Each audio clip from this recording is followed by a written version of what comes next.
Welcome to Honeybee. Don't forget to like, subscribe, and hit the bell. Real stories of love, lies, and betrayal, where every truth stings. Let's begin. When I first met Alyssa, I thought I had finally found peace after years of heartbreak and emotional exhaustion. She was warm, outgoing, and had this infectious laughter that could melt away even the darkest moods. For the first few months, everything felt right. She'd text me good morning every day. We'd cook dinner together on weekends, and she'd hold my hand like she never wanted to let go.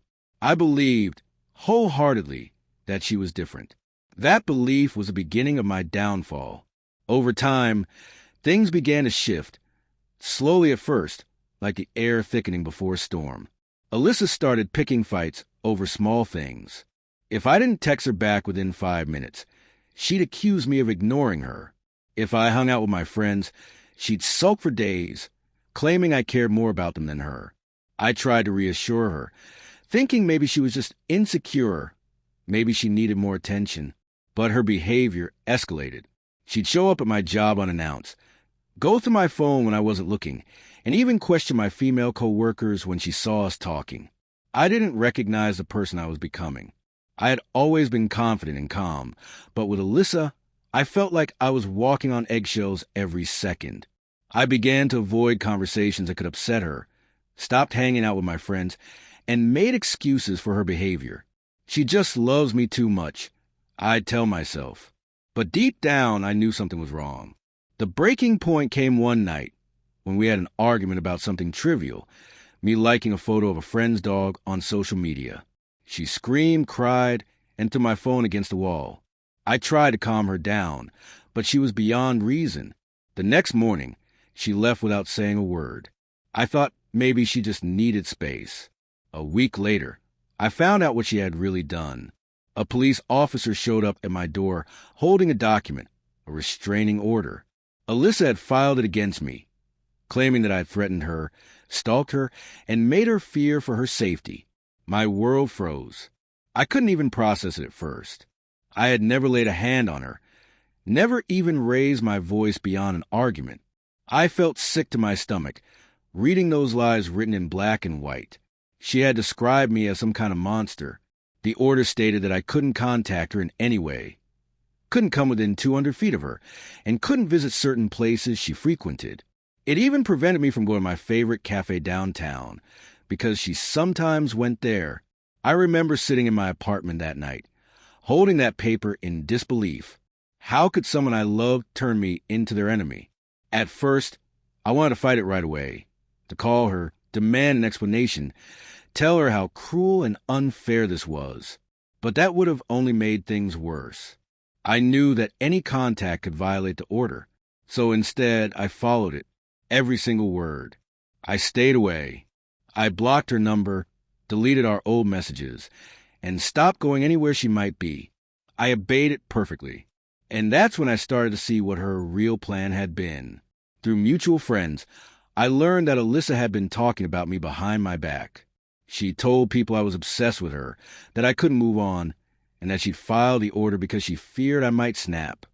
I realized she was painting herself as a victim to gain sympathy and to destroy my reputation.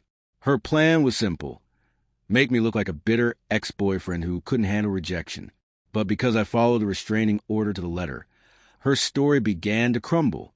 She expected me to react, to show up at her door, to call her crying, to beg for another chance. That way, she could prove her point. But I didn't give her that satisfaction. Instead, I disappeared from her world completely.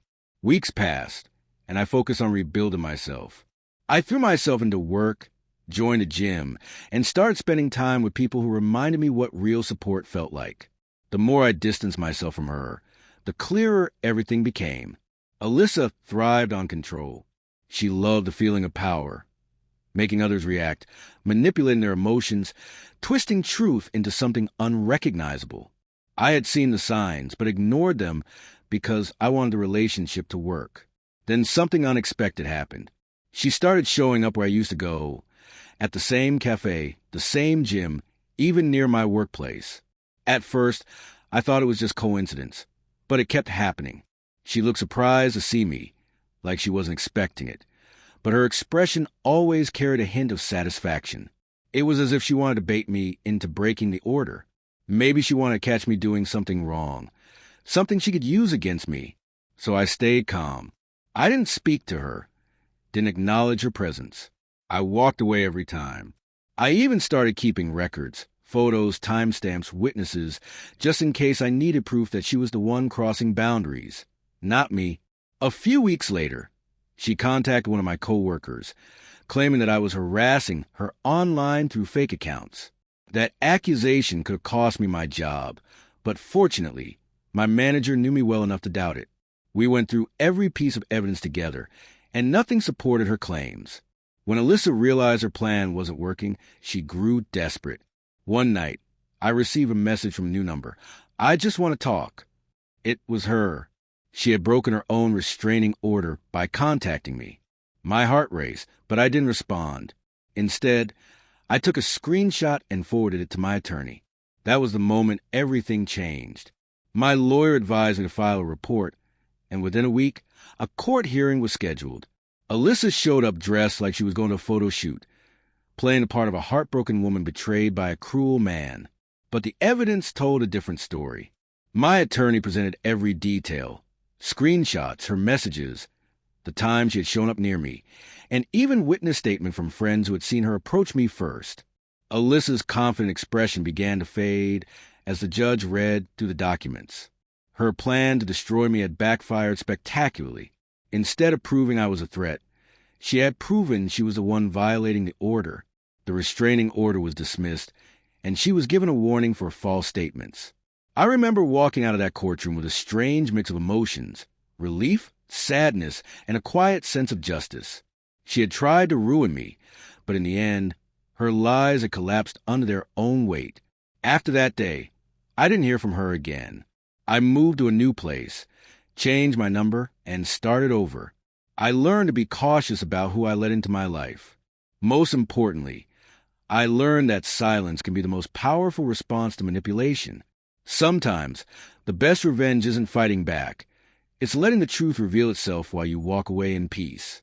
Yet, even as I rebuilt my life, a part of me couldn't stop wondering what drove her to such extremes. Was it insecurity, a need for control, or just the thrill of destruction? Whatever it was, I knew one thing for sure. By obeying that restraining order perfectly, I had taken away her power. She wanted chaos, and I gave her calm. She wanted drama, and I gave her silence. And in that silence, her entire plan fell apart. Months went by after the court dismissed the restraining order, and life finally began to feel normal again. The anxiety that once haunted me every time my phone buzzed had faded. I could finally breathe without the constant fear of being accused of something I didn't do. I poured all my energy into rebuilding my career and myself. I got promoted at work, began traveling again, and even started reconnecting with people I'd distanced myself from because of Alyssa's manipulation. But trauma doesn't vanish overnight.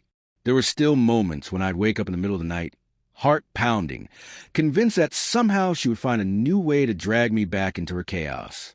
I had seen how far she was willing to go, and I didn't underestimate her. So I stayed careful, alert, and quiet. I wanted nothing more than peace. Then, one afternoon, while having lunch with a friend downtown, I saw her. Alyssa. She was standing across the street, talking animatedly to someone I didn't recognize. My stomach dropped, not out of fear, but disbelief. Even after everything, she looked as if nothing had happened, confident, composed, and still playing her part as the wronged woman. She saw me too. Her eyes widened slightly, and then she smiled, a soft, knowing smile that carried both guilt and challenge. For a second, I wondered if she would cross the street and speak to me. But she didn't. She just stood there, watching. I felt an odd sense of strength rise within me. The old me might have panicked, worried about what she might say or do next. But now, I simply turned away, paid my bill, and left. I refused to give her the reaction she wanted. That small act, walking away, felt like victory. It wasn't loud or dramatic, but it was powerful. It was me taking control of my own story again. Over the following months, I heard bits and pieces about Alyssa through mutual acquaintances. She had started dating someone new. Ironically, a man she used to complain about when we were together. People said she was acting strangely possessive with him too, just like she had been with me. It didn't surprise me. Some patterns don't break easily. But what did surprise me was how her lies began catching up with her. A friend of mine who still followed her on social media mentioned that Alyssa had started posting cryptic quotes about being betrayed and fake love. She was trying to play the same narrative again, casting herself as a victim in a story she had created. But this time, people weren't buying it. Too many had seen what happened between us, had witnessed how calm and composed I had been while she spun one story after another. Slowly, her credibility started to crumble. I stayed silent. I didn't offend myself publicly or comment on her posts. I didn't talk about her at all. Instead, I let time and truth do their work. Then, about 6 months later, I got a call from an unknown number. Normally, I wouldn't answer, but for some reason I did. A shaky voice greeted me. It was Alyssa. Before I could even say anything, she blurted out, "I'm sorry." The air went still. I didn't know what to say. She went on, saying she didn't know why she'd done what she did, that she'd been angry, hurt, and scared. She claimed she thought I would leave her like everyone else had, and filing a restraining order was her way of taking control. It was twisted logic, but in her mind it made sense. She started crying, real, raw sobs this time. I could tell she was broken, but that didn't erase what she had done. I let her talk until she ran out of words. When she finally fell silent, I said quietly, "Alyssa, I forgave you a long time ago, but I can't let you back into my life. Not again." There was a pause on the other end. Then she whispered, "I understand," and hung up. I stood there for a long time, phone still in my hand, staring out the window. I didn't feel triumph or anger. I just felt free, truly free for the first time in years. Forgiveness wasn't about her. It was about releasing myself from the grip of what she'd done. I had obeyed her restraining order, not because I was afraid, but because it gave me the space to see the truth. She didn't destroy me. She exposed herself. Life continued moving forward. I met new people, traveled to places I'd always wanted to see, and learned to appreciate solitude without loneliness. But even as I grew stronger, I carried the lessons she had unintentionally taught me. I learned that manipulation often hides behind affection, that love isn't about control or fear. It's about trust and respect. I learned that silence isn't weakness. It's wisdom when used right. And I learned that walking away isn't losing. It's reclaiming your power. A year later, I received an email from an unknown address. It was Alyssa again. This time, she wasn't apologizing. She was updating me. She said she had started therapy, was trying to fix the parts of herself that led her down that dark path. She didn't ask for another chance or forgiveness. She simply thanked me for not retaliating when she had done everything to provoke me.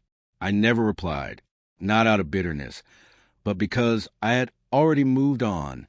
My chapter with her was closed. Sometimes people ask me how I managed to stay so calm through it all, how I didn't try to get revenge or prove myself right publicly. My answer is simple. Peace was more valuable than pride. Revenge gives temporary satisfaction, but peace gives lasting freedom. I didn't need to destroy her reputation or fight back. She destroyed her own by trying to destroy mine.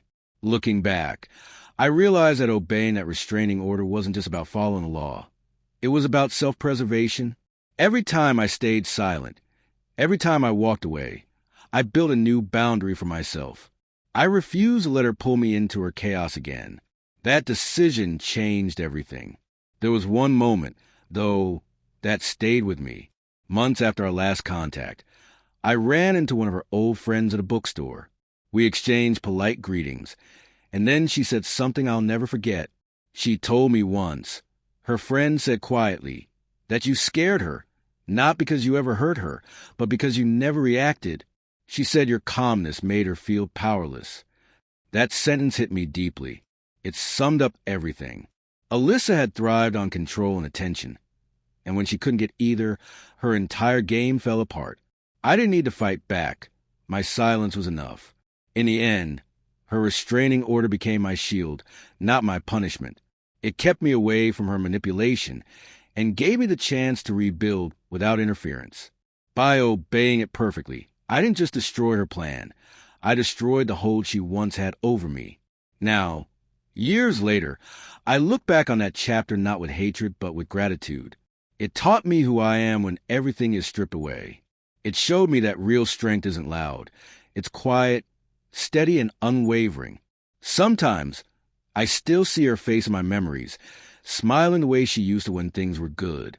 But instead of pain, I feel peace. I survived her lies. I overcame her games.